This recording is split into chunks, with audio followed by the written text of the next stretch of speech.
Hi friends, ఇవాళ మనం ఈ వీడియోలో ఒగడగోలో ఉన్న ఒక రెస్టారెంట్ గురించి చూడబోతున్నాము.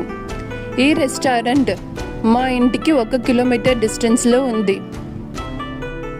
నేను రెగ్యులర్గా ఇక్కడికి వస్తూ ఉంటాను, కానీ నేను వచ్చినప్పుడల్లా ఇక్కడ ఒక్కరు కూడా ఉండరు.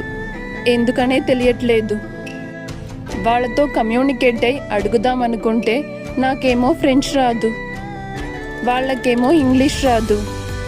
ఈ రెస్టారెంట్ అట్మాస్ఫియర్ చూడడానికి బాగా ఉంది, కానీ ఎందుకు ఇక్కడికి జనాలు రావట్లేదని నాకు తెలియట్లేదు.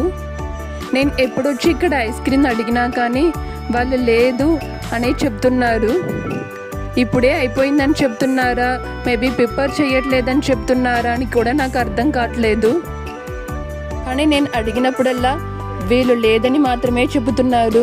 ఇక్కడ వీళ్ళు ప్యాక్ చేసి పెట్టున్న ఐటమ్స్ చూస్తుంటే ఏదో ఫుడ్ రెడీ చేసి సమ్ కాలేజెస్ ఆర్ స్కూల్కి క్యాటరింగ్ సర్వీస్ లాగా చేస్తున్నట్టు కనిపిస్తుంది.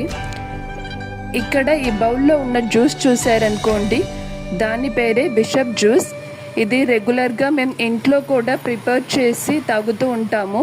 ఇది ఒక హెల్తీ జ్యూస్. ఇక్కడ ఎలాంటి చిన్న రెస్టారెంట్లో అయినా కానీ కంపల్సరీ మందు దొరుకుతూనే ఉంటుంది.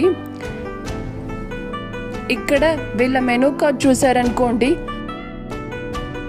ఫస్ట్ 3 పేజెస్ ఈ మందు రకాలే ఉన్నాయి.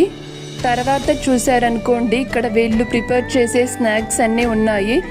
తర్వాత అన్ని రకమైన పిజ్జాస్ అవైలబిలిటీ ఉన్నాయి.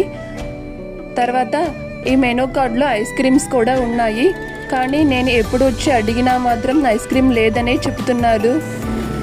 నాకు కనుక ఫ్రెంచ్ వచ్చుంటే వీళ్ళతో కమ్యూనికేట్ అయ్యి రీజన్ ఏంటో అడిగుండేదాన్ని.